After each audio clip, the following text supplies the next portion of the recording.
কি থাকছে গণভোটে, যা নির্ধারণ করবে ভবিষ্যৎ বাংলাদেশের রাষ্ট্র কাঠামো।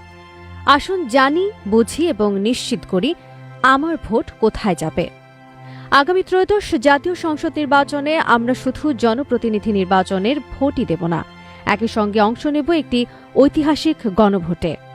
সংসদ নির্বাচনের একটি ভোট আগামী 5 বছরের জন্য বাংলাদেশের নীতি নির্ধারণ করবে, আর গণভোটের একটি ভোট হবে ভবিষ্যৎ বাংলাদেশের বিনির্মাণের জন্য, যা হবে দীর্ঘমেয়াদী, যা হবে চিরস্থায়ী। এই গণভোটে আপনার কাছে জানতে চাওয়া হবে, আপনি কি জুলাই জাতীয় সনদ বাস্তবায়ন আদেশ 2025 এবং জুলাই জাতীয় সনদে লিপিবদ্ধ সংবিধান সংস্কার সম্পর্কিত নিম্নলিখিত প্রস্তাবগুলোর প্রতি আপনার সম্মতি জ্ঞাপন করছেন? ক.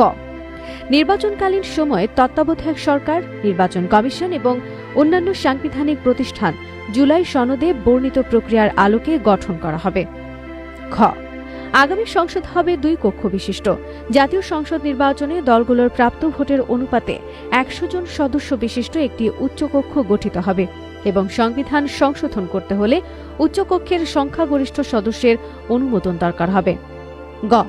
সংসদের নারী প্রতিনিধি বৃদ্ধি, বিরোধী দল থেকে ডেপুটি স্পিকার এবং সংসদীয় কমিটির সভাপতি নির্বাচন, প্রধানমন্ত্রীর মেয়াদ সীমিতকরণ, রাষ্ট্রপতির ক্ষমতা বৃদ্ধি, মৌলিক অধিকার সম্প্রসারণ, বিচার বিভাগের স্বাধীনতা ও স্থানীয় সরকার সহ বিভিন্ন বিষয়ে যে 30টি প্রস্তাবে জুলাই জাতীয় সনদে রাজনৈতিক দলগুলোর ঐক্যমত হয়েছে, সেগুলো বাস্তবায়নে আগামী নির্বাচনে বিজয়ী দলগুলো বাধ্য থাকবে।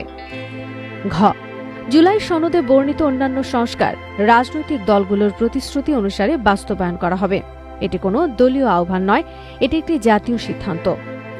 আজ আপনি যে ভোট দেবেন তা শুধু একটি ব্যালট নয়, এটি একটি সিদ্ধান্ত। একটি সিদ্ধান্ত যা নির্ধারণ করবে রাষ্ট্রের কাঠামো, গণতন্ত্রের ভিত্তি এবং ভবিষ্যৎ প্রজন্মের পথ চলা। আপনার একটি ভোট নির্ধারণ করবে আগামীর বাংলাদেশ কেমন হবে।